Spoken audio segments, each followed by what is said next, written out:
Muy buenos días, queridos amigos, queridos hermanos, muy buenos días.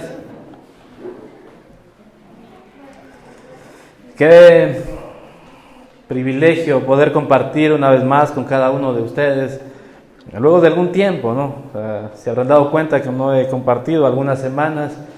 Estábamos recuperándonos del COVID, dejó secuelas en nuestra garganta. Realmente fue un poco duro el proceso, pero estamos aquí con mucho ánimo, con mucho gozo, de que Dios nos permita volver a predicar, de que Dios nos permita volver a traer el mensaje que Él tiene para su iglesia. Amén. Sabemos que sus oraciones siempre estuvieron presentes por cada uno de aquellos que atravesamos en estos tiempos, la pandemia, pero sabemos sobre todo que el Señor siempre ha estado sosteniendo nuestra mano, que el Señor siempre ha estado cuidándonos desde el inicio y en todo tiempo, hermanos. Amén. En esta mañana vamos a ir al capítulo 13 de Segunda de Corintios, y estamos terminando ya la carta de Segunda de Corintios, carta que Pablo escribe, ¿no?, para tratar de rescatar, tratar de hacer que vuelvan al camino los corintios. Recuerdan, ellos habían sido seducidos, habían sido extraviados por aquellos que él llama a los superapóstoles, aquellos hombres que habían llegado a la iglesia a perturbar la enseñanza que Pablo había dejado. Y Pablo, obviamente, en el capítulo 13 dice: esta es la tercera vez que voy a vosotros, por boca de 2 o de 3 testigos se decidirá todo asunto. Pablo está diciendo: esta es la tercera vez que voy a ir a vosotros. En el capítulo 12, versículo 14, él ya está mencionando que él está preparado para ir nuevamente hacia ellos, a la iglesia en Corinto. Su tercer viaje hacia Corinto. Recuerden el primero, y recuerden, hermanos, la historia es muy importante saber y recordar para entender todo el contexto de lo que estamos compartiendo y predicando. Es bueno saberlo para cuando se nos permita también predicar a otras personas, sepamos de lo que estamos hablando. Sepamos aquello que estamos compartiendo a aquellos que están escuchándonos la palabra de Dios. En su primera visita, Pablo funda la iglesia en Corinto. Por alrededor de 18 meses compartiendo con ellos, instruyéndoles día a día, y deja fundando la iglesia en Corinto. En su segundo viaje a Corinto, recuerdan ustedes, él va con mucho ánimo, pero se encuentra con estas personas que él ya determina y los llama a los superapóstoles. Y encuentra confrontación. Se encuentra con un hombre que ha decidido poner barrera para que Pablo vaya y comparta nuevamente con sus hermanos. Y Pablo dice que evita la confrontación y se va. No se va porque tenga miedo, no se va porque no tenga nada que decir a la iglesia. Se va porque quiere evitar la confrontación. Quiere evitar que en sus fuerzas las cosas se den. Más bien se va y espera que Dios le guíe para, a través de las cartas, instruir, reprender, corregir a la iglesia. Y escribe esa carta dolorosa. ¿Recuerdan la carta dolorosa? La que se ha mencionado por algunas semanas. Esa carta que Pablo en alguna ocasión dice: creo que se me pasó la mano, creo que fue demasiado duro, ¿no?, aquello que escribí. Pero Tito trae buenas noticias y le dice: Pablo, los corintios reaccionaron con la carta que tú escribiste. Y ellos están arrepentidos y están dispuestos a volverte a escuchar. Y se escribe la segunda carta a los Corintios. Y hemos venido tratando diferentes temas que creo que en el corazón de Pablo tratan de ayudar, de encaminar a la iglesia, pero creo que por sobre todo el corazón de Dios está detrás de Pablo para tratar de encaminar a la iglesia en ese tiempo y encaminar a la iglesia en este tiempo también, hermanos. Esa enseñanza no solamente para la iglesia en Corinto, es enseñanza para la iglesia de este tiempo. Esa enseñanza que nos va a ayudar a en todo tiempo estar visualizando, analizando nuestras vidas, nuestros caminares como cristianos. Amén. Por eso en el capítulo 13 dice: esta es la tercera vez que voy a vosotros. Por boca de 2 o 3 testigos se decidirá todo asunto. Pablo ya tiene identificado a aquellas personas que habían pecado, aquellas personas que estaban en contra de lo que él había enseñado. Y Pablo está diciendo, miren, mi tercera visita va a ser para ir y solucionar esos asuntos. Ya estoy preparado para ir a vosotros y se va a hacer de la manera que ustedes conocen. Nuestro hermano Ángel la semana pasada compartía la forma bíblica de cómo corregir un pecado dentro de la iglesia, y Pablo está citando esa forma también. Está diciendo, de esa forma se va a solucionar todo asunto cuando yo vaya a la iglesia. Pero es el preámbulo de lo que Pablo está escribiendo, porque realmente lo que Pablo quiere es que ellos reaccionen con las cartas, reaccionen y puedan decidir, puedan tomar decisiones, puedan volver de aquella condición pecaminosa. Recuerden en el capítulo 12, en el versículo 20, él está diciendo, si algo yo temo, es que cuando yo vaya a ustedes, les encuentre en la misma condición que estaban antes. Teniendo rencillas, iras, divisiones, contiendas entre ustedes, que ustedes anden en pecados, en lascivias, en fornicaciones. Recuerdan, es el trasfondo de la iglesia en Corinto. Hemos hablado muchas veces de la cultura en Corinto, cómo se desenvolvía todos los templos, el paganismo que había ahí en ese lugar. Y Pablo está diciendo, si algo temo, es que ustedes hayan vuelto a esa condición de la que Dios les sacó. Es mi temor. Pero esta vez voy a ir a solucionar los asuntos dentro de la iglesia. Versículo 2 dice, he dicho antes y ahora digo otra vez como si estuviera presente, y ahora ausente lo escribo a los que antes pecaron y a todos los demás, que si voy otra vez no seré indulgente. ¿Recuerdan lo que creían de Pablo, la iglesia en Corinto, estos superapóstoles, lo que les habían llevado a creer a ellos? No, mira, nosotros somos elocuentes, nosotros predicamos muy bien, nosotros hacemos muchas señales, y esas señales garantizan que somos nosotros los apóstoles enviados por Dios. Pero realmente su corazón no estaba en Dios, ni habían sido enviados por Dios. Y él está diciendo, Pablo está diciendo, les dije antes y ahora lo digo como si estuviera presente, a aquellos que pecaron antes y a todos los demás. Si voy a vosotros no seré indulgente. ¿Con quién no será indulgente? Con el pecado, dice Pablo. Puedes mirar en este tiempo qué tan indulgentes somos nosotros con el pecado. Pablo está diciendo, si voy a vosotros, y de hecho voy a ir, no voy a ser indulgente con aquellas condiciones que se están desarrollando dentro de la iglesia. Porque muchas veces hay personas permisivas. ¿Te has puesto a pensar, te has puesto a analizar qué tan indulgente eres tú con el pecado, con las condiciones pecaminosas? ¿Qué tan indulgente eres para permitir el pecado en tu casa? Nosotros siempre decimos, somos iglesia de familias, edificando familias. Siempre lo he dicho, siempre lo decimos.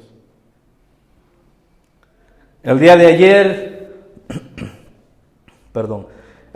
estaba conversando con mis hijos y estábamos orando por un momento, y uno de ellos no tuvo reverencia a Dios en ese momento de oración. ¿Sabes? Me molestó tanto que le llamé fuertemente la atención. Lo corregí. Obviamente amo a mis hijos, los amo muchísimo, pero si hay algo que este tiempo me ha enseñado la Escritura, es que no podemos tolerar las conductas pecaminosas que pueden alejarnos del camino de Dios. Y le corregí fuertemente. Obviamente él sabe que no le corrijo con el ánimo de dañar su vida, le corrijo con el ánimo de que él entienda a quién se está dirigiendo. Y Pablo está diciendo eso, yo no seré indulgente con el pecado, no porque hayan pecado contra mí, no porque hayan hablado mal de mí, no porque me hayan desacreditado a mí, sino porque están desacreditando y están quitando la gloria a Dios. ¿Te has puesto a pensar qué tan indulgente eres tú con el pecado? ¿Qué tan permisivo, qué tan laxo eres tú con el pecado? Algunos muchas veces nos juzgan y dicen, no, ellos son exagerados, ellos no toman ni una copita ni nada.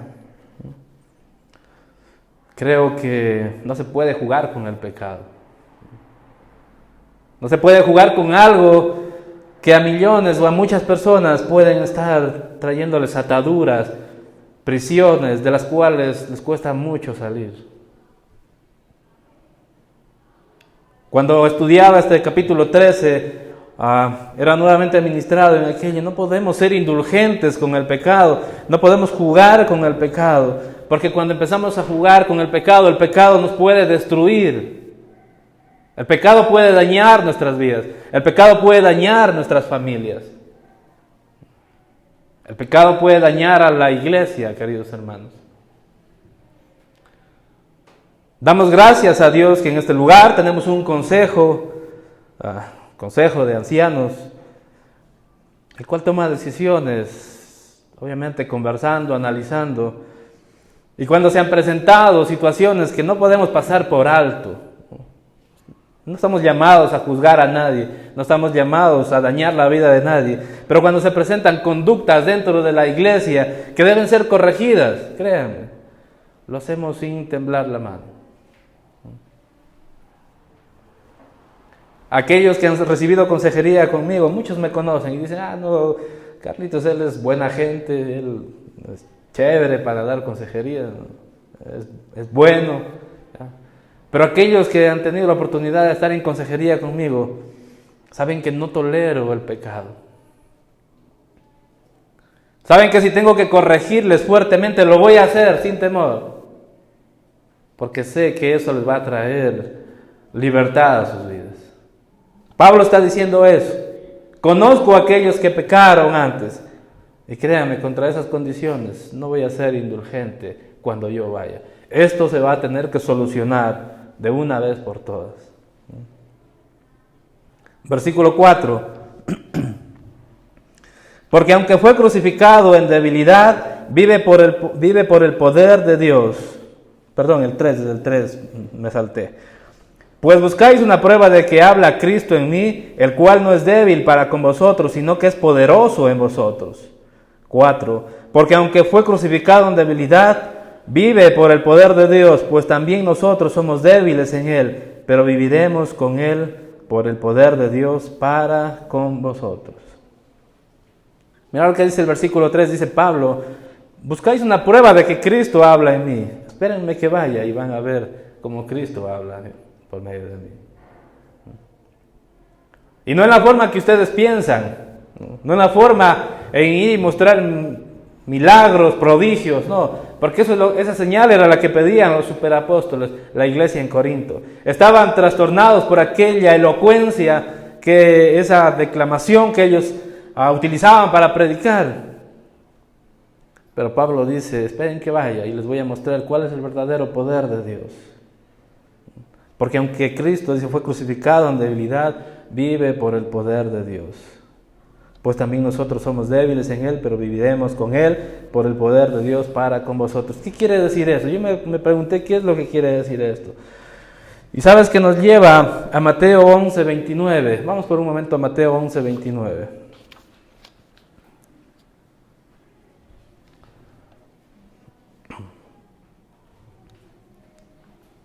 Mateo 11:29.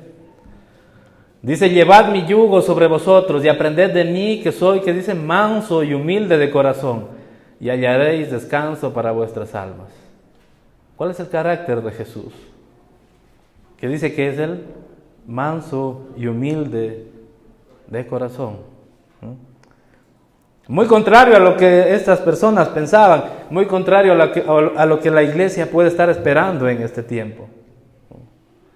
A muchas iglesias les gusta la elocuencia, los gritos. Y créanme que nosotros pudiéramos hacerlo, pudiéramos entrenarnos y empezar a decir y a utilizar mecanismos que muchas iglesias utilizan. Yo pudiera levantar más mi voz, si no tan lo puedo hacer. Espero no quedarme ronco de repente, pero puedo hacerlo. Y Pablo está diciendo, van a recibir una señal, pero no la que ustedes quieren. No esa señal que los superapóstoles les está mostrando. No, voy con la señal que Cristo Jesús me ha enseñado. Él es manso y humilde de corazón. ¿Saben por qué? Porque Jesús pudo haber convertido a muchos en sapos, en ratones, ¿no? Y mostrar su poder. Él era el Hijo de Dios. Él era Dios en la tierra.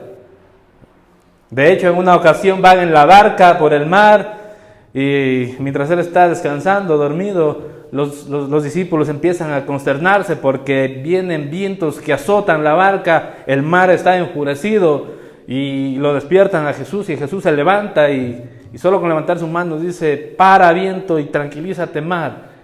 Y ellos se quedan asombrados y dicen: ¿quién es este hombre que hasta el mar y los vientos le hacen caso?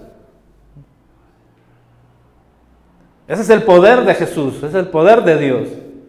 Pero Dios no utiliza ese poder para encominar a sus apóstoles. Al apóstol Pablo no utiliza, sino que dice: aprendan de mí que soy manso y humilde de corazón. Porque aunque fue crucificado en debilidad, recuerden, siendo el Hijo de Dios, descendió de su trono para ocupar un cuerpo humano y ser la paga por nuestros pecados. De la misma forma, dice Pablo, yo pudiera utilizar el poder que Dios tiene para hacer aquello, pero esa no es la muestra de poder. La muestra de poder es de que nosotros podamos ser mansos y humildes, y en esa humildad podamos reprender, enseñar y disciplinar las conductas que están dentro de la iglesia, que deben ser corregidas. Para muchos, algunas veces, y esto no tiene nada que ver con el autoritarismo, hermanos, es muy contrario a aquello. Por eso les decía hace un momento, tenemos la bendición de tener un consejo que es de 3 personas, en la que realmente funciona como consejo, y estamos tomando decisiones que beneficien a la congregación, pero que por sobre todo den gloria a Dios en todo lo que se haga en este lugar. No tiene nada que ver con autoritarismo. No es que alguien decide y nosotros decimos sí, que así se haga. No. Aquí se examina y se decide para beneficio de todos. No tratando de destruir, sino de edificar. Y eso es lo que Pablo está diciendo. Voy a ir a vosotros con esa actitud, en ese poder voy a ir a vosotros. Versículo 5. Y empieza a hacer unas sugerencias fuertes dentro de este capítulo. Pablo empieza a recomendarles a la iglesia que hagan algo para que de antemano empiecen ya a poner en orden aquello que estaba desenfrenado en esa iglesia. Versículo 5 dice: examinaos a vosotros mismos si estáis en la fe. Probaos a vosotros mismos, o no os conocéis a vosotros mismos que Jesucristo está en vosotros, a menos que estéis reprobados. Decía al inicio, esta carta perfectamente se ajusta a este tiempo, a esta iglesia. Se ajusta a lo que estamos viviendo en estos momentos. Examinaos a vosotros mismos si estáis en la fe. ¿Se han examinado, hermanos queridos, alguna vez? ¿Se han puesto a examinarse ustedes? Yo sí lo he hecho. Créanme, con el estudio de esta carta lo hice aún más. ¿Cómo nos examinamos? Hermanos, vamos a desarrollar un espiritualímetro, algo así se pronunciaría, para tenerlo en la parte de atrás y cada uno de ustedes se ponga de frente y mida la espiritualidad que cada uno de ellos tiene. No es broma, no funciona de esa forma. No hay nada que externamente pueda hacer esto, pero nosotros sí podemos examinarnos personalmente. Miren lo que dice: si estáis en la fe. ¿Qué significa estar en la fe? Algunos les decía, les vamos a hacer una lista de aquello que deben cumplir para que ellos tengan luz y decir, sí, yo he cumplido todo esto y en verdad creo que estoy en la fe. Vamos a ponerle a leer la Biblia todos los días, orar todos los días, asistir a la iglesia los domingos, a los viernes los grupos de conexión, los martes el instituto ministerial, y si han cumplido todo eso, están en la fe. Y la verdad que estar en la fe es algo mucho más profundo que eso. Estar en la fe es algo mucho más profundo que hacer todo aquello. Porque podemos hacer todo aquello, pero no estar en la fe. Podemos estar en la iglesia, viniendo a la iglesia, compartiendo con los hermanos, y no estar en la fe. ¿Y cómo es eso? Entonces, ¿cómo saber que estoy en la fe? Muchas veces vemos y hemos tenido experiencias de ver a muchas personas que vienen a la iglesia. ¿Has determinado qué motivo te mantiene aquí en la iglesia?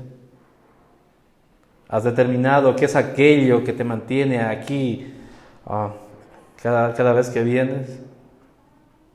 Porque muchas personas vienen buscando, no sé, un milagro en su matrimonio, y siempre lo digo, no está mal, no es algo que estemos en contra, pero si algo va a traer la predicación es que nos va a ubicar realmente lo que debemos buscar y aquello que debemos siempre estar buscando para nuestras vidas. Pero muchos vienen por solucionar su matrimonio, muchos vienen por dejar la condición pecaminosa de alcoholismo que tienen, a otros por deudas, otros por ahí medios saltarines llegan buscando a una hermanita joven como para ennoviar, ¿no? Les atrae la presencia, pero no la presencia de Dios, sino la presencia del hermano. Y viceversa también. También hay hermanitas que vienen buscando a esos chicos que son tranquilos como Alvarito. Tienen buena pinta, son tranquilos, son buenos jóvenes. Y diversidad de motivos, hermanos. Diversidad de situaciones por las que muchas personas pueden venir a la iglesia. Pero esa misma diversidad de motivos puede hacer que en un rato fugaz salgan nuevamente de la iglesia. Entonces, estar en la iglesia no es estar en la fe, es algo mucho más profundo. Estar en la fe es creer lo que Jesucristo ha hecho. ¿Recuerdan el Evangelio? Lo que Él ha hecho por nosotros y lo que nosotros esperamos que haga en el futuro, la resurrección en la venida del Señor Jesucristo. Si tenemos claro eso, estamos en la fe. Y claro, lo demás, a esas circunstancias que muchas veces podemos estar viviendo, claro, el Señor quiere tomar en cuenta eso, quiere sanar matrimonios, quiere sanar enfermedades, quiere rescatar al que está en adicciones, quiere sanar las finanzas de aquellos que obedientemente se acercan a Él. Claro que quiere hacer todo eso, pero la condición real que nos debe mantener en este lugar es buscar a nuestro Señor Jesucristo, sometiéndonos a Él como nuestro Señor, como nuestro Salvador. Amén. Entonces, cuando predicamos esto, muchos dicen, no, es que esa iglesia son muy religiosos. Me gustaría escuchar una iglesia donde hagan chistes, donde se vistan así medio chistoso, como se ve tanto en YouTube ahora. Pero la verdad es que no, nosotros estamos centrados en predicar la palabra y gracias a Dios, la palabra es muy sabia para edificarnos, para traer sabiduría a nuestras vidas. Y estamos en la línea correcta y eso nos llena de mucho gozo, de mucha alegría, saber de que la palabra va causando eso en nosotros. Amén. Dice, probaos a vosotros mismos. Otro sesgo, otra característica para saber si estamos en la fe, dice, probaos a vosotros mismos. ¿O no os conocéis a vosotros mismos que Jesucristo está en vosotros, a menos que estéis reprobados? ¿Cómo piensas? ¿Qué piensas? ¿Qué has determinado para tu vida? Da muchas luces de aquello que realmente estás creyendo en tu corazón. Vamos a ir a Romanos 8, versículo 15.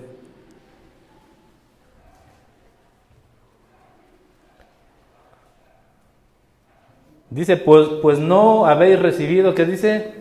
El espíritu de esclavitud para estar otra vez en temor, sino que habéis recibido el espíritu de adopción, por el cual clamamos, Abba, Padre. Hasta ahí nomás, es el 15. ¿Qué espíritu dice que hemos recibido si hemos creído en el Señor Jesucristo? El espíritu de adopción, por el cual clamamos, ¿qué? Abba, Padre. ¿Te has probado a ti mismo cómo te sientes delante de Dios? ¿Has analizado cómo te diriges delante de Dios? ¿Te diriges delante de Él como un Dios extraño, como alguien extraño a Él, o como realmente tu Padre? Y esa palabra Abba viene del hebreo y denota una relación estrecha, una relación íntima, una relación muy cercana al Padre. Por eso dice, si tenemos este espíritu, por este espíritu clamaremos, Abba, Padre. Nos dirigiremos a Él como nuestro papá. ¿Tienes esa relación con Él? ¿Tienes ese espíritu? Porque este espíritu ciertamente no es de esclavitud. ¿Por qué traigo este versículo? Porque muchas veces podemos estar en la iglesia, como decía hace un momento, pero no estar en la fe. Podemos estar 1, 2, 5, 10, 15, 20 años en la iglesia pensando que somos cristianos, pero no hemos recibido el espíritu de adopción. Ahí podemos ver muchas veces condiciones de hermanos que pueden decir, no, yo no voy a esa iglesia porque ahí son puros hipócritas. La verdad que la iglesia está llena de todo. Pero si yo vengo a la iglesia, vengo con el ánimo de que el espíritu que Dios me ha dado me lleve a tener comunión, no solamente con el Padre, sino con aquellos también que creen en el Señor Jesucristo. La iglesia. Es para analizar, es para ponernos a meditar. ¿Cómo estamos? ¿Qué lugar ocupamos delante de Dios? Como padres. Como nuestro Padre, perdón. Dice, o no os conocéis a vosotros mismos que Jesucristo está en vosotros, a menos que estéis reprobados. El Espíritu Santo. Vamos al versículo 16, un poco más adelante.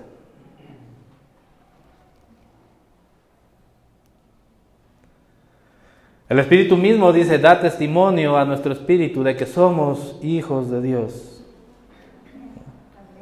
Amén. Entonces no es esa lista, ¿no es cierto?, que podemos desarrollar y como les decía, no, es que vamos a ver, vamos a analizar. ¿Lees la Biblia? Sí. ¿Oras por la mañana? Sí. ¿Asistes a la iglesia? Sí. Entonces eres una persona que vive en la fe. Pueden hacer todo aquello, pero no estar en la fe. Pero el Espíritu mismo, dice, nos da testimonio a nuestro espíritu de que somos hijos de Dios. El 17. Y si hijos, también herederos, herederos de Dios y coherederos con Cristo.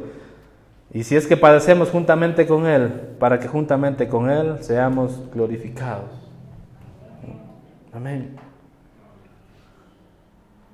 Entonces Pablo está diciendo, miren, ustedes han empezado a examinarme a mí, a ver cómo camino y piensan que lo que yo vivo no es de Dios, porque era un hombre apresado, perseguido, maltratado, pero parte de eso es el caminar cristiano. Contrario a lo que los superapóstoles predicaban, solo éxito, bienaventuranzas, ¿no? Eres hijo del rey, te mereces todo. Y muchos andan amotinados, queriendo escuchar aquello. Da una casa y Dios te dará dos. ¿No? Pablo está diciendo, eso no es estar en la fe. Estar en la fe es que tú seas consciente de qué es lo que has creído en tu corazón, qué espíritu tienes dentro de ti, si el espíritu te está confrontando con el pecado. Por eso anteriormente Pablo dice, yo no seré indulgente con el pecado, porque si estás siendo indulgente con el pecado, deberías empezar a cuestionarte realmente qué hay en tu corazón. a cuestionarte realmente qué espíritu es el que tienes. El Señor Jesucristo dijo, mi reino no es de este mundo, mi reino está en los cielos. Y muchas veces andamos diciéndonos que yo soy hijo del rey y me merezco toda bendición. Recuerden que el príncipe de este mundo, ¿cuál es?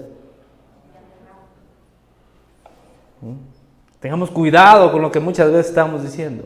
Y no estoy diciendo que tenemos que ser miserables en cuanto a economía, no. El Señor es muy bueno. Pero tenemos que tener la idea clara de aquello que el Señor realmente nos está enseñando. El versículo 6 dice, mas espero que conoceréis que nosotros no estamos reprobados. Pablo les dice a los corintios, si ustedes están aprobados, tienen el conocimiento correcto de la palabra, se van a dar cuenta de que nosotros no estamos reprobados. Si ustedes han conocido la verdad, se van a dar cuenta que no estamos reprobados. El versículo 7 dice, y oramos a Dios que ninguna cosa mala hagáis, no para que nosotros aparezcamos aprobados, sino para que vosotros hagáis lo bueno, aunque nosotros seamos como reprobados.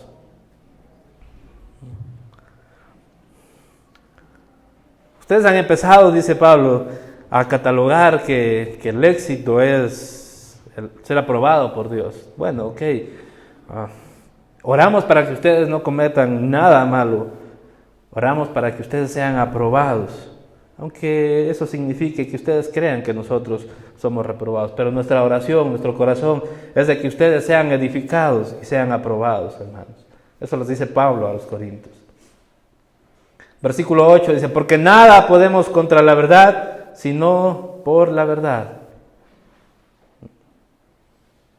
Pablo está diciendo, lo que yo hago es por la verdad, no contra la verdad. Si yo estuviera en contra de la verdad, aquello que les estoy enseñando no durara mucho, no perdurara. Pero la verdad de Cristo, el Señor Jesucristo, perdurará por los siglos de los siglos. La verdad siempre prevalecerá, hermanos. Siempre le decimos, cuando nosotros damos consejería a los varones, especialmente a los varones, yo doy consejería a varones, siempre les digo, tengan cuidado, caminen con mucha prudencia, porque si de algo no debemos olvidarnos nunca, es que Satanás sigue como león rugiente, buscando a quien devorar. Tengan cuidado, porque hay una diferencia muy grande entre andar con la verdad, hablar con la verdad y ser cachado para que a través de eso se diga la verdad. En cuanto a los hombres, los matrimonios, muchas veces les digo, tengan cuidado, caigan en adulterio, tengan cuidado. Ayer conversábamos con Juan Diego y decíamos, sufrimos en este tiempo de una crisis que es bárbara, nos está asustando ver a tantos hombres cayendo en adulterio. Y eso nos empieza a cuestionar realmente qué hay en el corazón. ¿Hay la verdad de Jesucristo o qué hay? Porque si hay la verdad, iremos con la verdad. Pero cuando no se ve esto, vemos a muchos hombres empezando a caer. Y a ratos en esa falta de indulgencia, a eso nos da ganas de coger un palo y darles, hermanos. Sacarnos la correa y darles con la villa. Porque cuando son cachados, cuando ya se desborda la noticia y se entera a su esposa, ahí viene, ay, ayúdeme. No quiero perder a mi esposa, mire lo que me está pasando. Y le digo, qué cabeza dura, se les dice, apóyense. Cuando tengan este tipo de tentaciones, llamen, estamos para ayudarles. Somos seres humanos, entendemos que esas tentaciones pueden llegar a sus vidas, pero hablen, no se callen, no se guarden, porque cuando hacen eso, denotan que no están andando en la verdad. Y después vienen a que el pastor les ayude. Peor aún, que interceda por ellos. Le digo, hermano, tú te metiste solito a eso, así que ten paciencia, soluciona y dale gracias a Dios que tu mujer no te manda botando de la casa primeramente. Porque yo de mujer ni la ropa te diera. Porque nada podemos contra la verdad sino por la verdad. Seamos muy conscientes de esto. Muchas veces en la iglesia me preguntan, oiga, ¿y usted cuánto le pagan ahí para predicar? Le digo, nada, porque dice, entonces, pero ¿por qué usted está ahí? Le veo que algunos días va a la iglesia. Le digo, ¿sabes algo? Yo un día reconocí que soy un miserable sin Dios. Entendí la dimensión de mi pecado. Entendí que sin conocer a Dios yo era enemigo de Cristo Jesús. Y solo Él pudo reconciliarme con Dios. ¿Han entendido esa verdad, hermanos? Y cuando yo entiendo esto, digo, yo soy un miserable, pero el Señor Jesucristo, como decía la canción, ha dejado las 99 ovejas sanas, bien cuidadas, bien cebadas, para ir tras esa oveja que está descarriada, y ese soy yo. Y predico, sí, y cada día tengo más gozo de predicar. De gracias a Dios que hoy mi garganta no me traicionó, gracias al Señor. Creo que me benefició el COVID, porque anteriormente sí me daba un jaspe, pero ahora no. Y digo, yo voy a predicar la palabra de Dios hasta el último día de mi vida. Hay tiempos que mi carne quiere menguar y quiere quedarse a lo mejor en la casa, pero sabes, yo recuerdo de dónde salí, de dónde Dios me sacó, y cojo a mi carne por aquí y le digo, vamos a darle gloria y honra al que la merece. Avancemos, versículo 9 dice, por lo cual nos gozamos de que seamos nosotros débiles y que vosotros estéis fuertes, y aún oramos por vuestra perfección. Pablo ora fuertemente por ellos. Quiere que no se pierdan, quiere que recapaciten, quieren que vuelvan al camino. Por esto os escribo, dice, estando ausente, para no usar de severidad cuando esté presente, conforme a la autoridad que el Señor me ha dado para edificación y no para destrucción. Apúrate, hermano. No sé si en esta mañana Dios te está hablando, y esos casos que dije, que podemos estar 5 o 10 años en la iglesia y aún no estando en la fe. No sé si hay un pecado que está ahí guardado, que no te está dejando crecer, que no te está permitiendo avanzar. Si lo has identificado, es el tiempo de empezar a tomar decisiones que cambien nuestra vida. Pablo dice, les escribo esto ausente, para que cuando yo vaya no tenga que usar de la severidad. Corintios, reaccionen. Es lo que les está diciendo, reaccionen, hermanos. Identifiquen aquellas áreas que ustedes están siendo débiles y reaccionen, tomen decisiones. No quiero ir y utilizar la autoridad que Dios me ha dado como apóstol en la iglesia para destruir, más bien quiero utilizar para edificar, porque los pastores estamos para eso. Muchos toman la corrección, la disciplina como destrucción, y la verdad es que hay muchas veces que tenemos que disciplinar para beneficio de ellos mismos. Tuvimos un caso en el que en esta iglesia vinieron hermanos queridos, se sumaron a esta obra y gracias a Dios por ello, pero no quisieron sujetarse al Señor. Quisieron andar en sus propios caminos y saben, aquí no hay lugar para eso. Aquí todos nos sometemos a la voluntad de Dios, todos. Por eso a muchos no les gusta. Y no hablamos de ese autoritarismo, ¿no? Es muy común y sabemos que en otros lugares, no queremos meternos mucho en esa área, pero sabemos que hay pastores que son autoritarios, que están decidiendo con quién se casan, están decidiendo con quién salen, con quién trabajan, qué tipo de zapatos se ponen, qué tipo de carro compran. No estamos hablando de eso, no estamos llamados a eso. Estamos llamados a predicar la palabra y a la edificación de la iglesia. A eso estamos llamados. Y este consejo que tiene esta congregación está enfocado solamente en eso. No queremos elegirle novia a nadie, hermanos. Esposa a nadie, que no nos echen la culpa después. Que cada uno asuma su responsabilidad.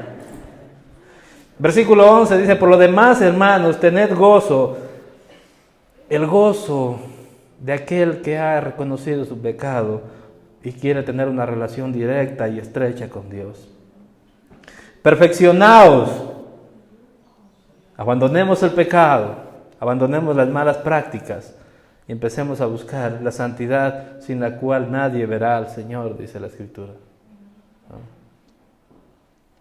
Consolaos, sed de un mismo sentir, el sentir de Cristo Jesús, humilde, manso, que descendió de los cielos para adoptar una debilidad humana, para que todos pudiéramos ser entendidos por Él. Sean de un mismo sentir, no buscando vanagloria, no buscando beneficio propio, sino que buscando el bienestar de todos, edificándonos unos a otros, orando unos por otros, amándonos unos a otros. Ese es el sentir de Cristo Jesús. Y vivid en paz, y el Dios de paz y de amor estará con vosotros. Miren la promesa de Dios. Si caminamos en la verdad, si caminamos buscando o teniendo ese gozo que Dios ha prometido, el Dios de paz y de amor estará con nosotros. Versículo 12. Pablo está despidiéndose ya en estos versículos. Está diciendo: hermanos, por lo demás hagan eso, y que el Dios de paz esté con ustedes. El versículo 2 dice: saludamos unos a otros con ósculo santo. Es el beso santo, ¿no? Está diciendo, la conducta de los corintios era una conducta, ya saben, pagana, promiscua. Y está diciendo: hermanos, en todo tiempo busquen santidad, aún para saludarse. Y ese tiempo se ajusta muy bien. Perdónenme, hermanos, 5 minutos más les robo y nos despedimos. Ya me están allá esperando, el tiempo se me pasó, pero unos minutos más. La cultura de los corintios era una cultura promiscua. Y Pablo está diciendo: saluden, cuando ustedes se saluden unos a otros, háganlo con ósculo santo, háganlo en una actitud de santidad. Porque aunque parezca mentira, en las iglesias también hay esos hermanitos o hermanitas que están buscando algo, aparte de un saludo. Ahora ya no nos damos, la pandemia nos ha impedido saludarnos con beso en la mejilla, ¿no? La verdad, yo le doy gracias a Dios, hermanos. Es algo que a mí no me agrada mucho. Ahora nos damos la manito, el puñito, pero aún en ese puñito, hermanos, tengamos santidad para hacerlo. Que nuestro corazón para saludarnos esté limpio de todo pecado, de toda actitud rencillosa, resentida, de toda actitud que no glorifique a Dios, y nos saludemos con amor unos a otros, como cristianos, como hermanos. Versículo 13 dice: todos los santos os saludan. Pablo dice: Tito, Lucas y todos aquellos mis colaboradores, les enviamos un saludo fuerte, fraterno a ustedes. Y el versículo 14 creo que sella excelentemente esta carta y muestra las características del Señor en una forma sobrenatural. Y el versículo 14 dice: la gracia del Señor Jesucristo, en la que siempre tenemos que estar y siempre debemos vivir, el amor de Dios, con el que realmente envió a su Hijo para que fuéramos salvos nosotros, y la comunión del Espíritu Santo, comunión que tenemos que tener día a día con Él, porque ha sido enviado como el consolador de nuestras vidas, sean con todos vosotros. Amén. Amén, queridos hermanos. Creo que no le pudo haber dado otro final más excelente que este, extraordinario. Deja promesa para nuestras vidas. Pongámonos de pie, hermanos, por unos segundos.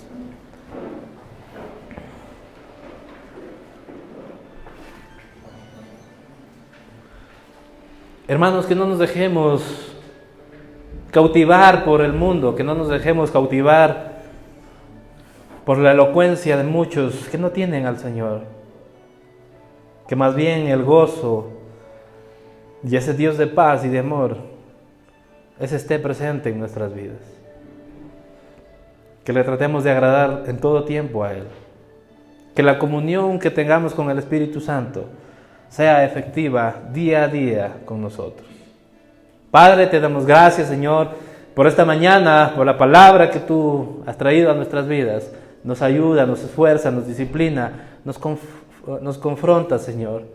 Es que si algo estamos haciendo como iglesia, no lo hagamos por vanagloria, no lo hagamos con pereza, no lo hagamos, Señor, con una actitud desagradable, lo hagamos como para ti, Señor amado. Que lo hagamos con pasión, con fuerza, con ímpetu, pero que en todo tiempo te agrademos a ti, Señor amado, a ti, Señor Jesucristo. Gracias, Padre, por esta mañana te damos. En el nombre de Jesús, amén y amén. La iglesia es como un arco. Un arco transporta agua y Cristo es el agua viva. Un arco nos conecta y como iglesia debemos conectarnos con la gente, velando por los intereses de los demás. Un arco es la fuerza que envía valientes hombres de Dios. Y un arco genera unidad entre dos cosas separadas, Dios y el hombre. Esa es la iglesia, la esposa. Vivamos la iglesia, seamos el arco.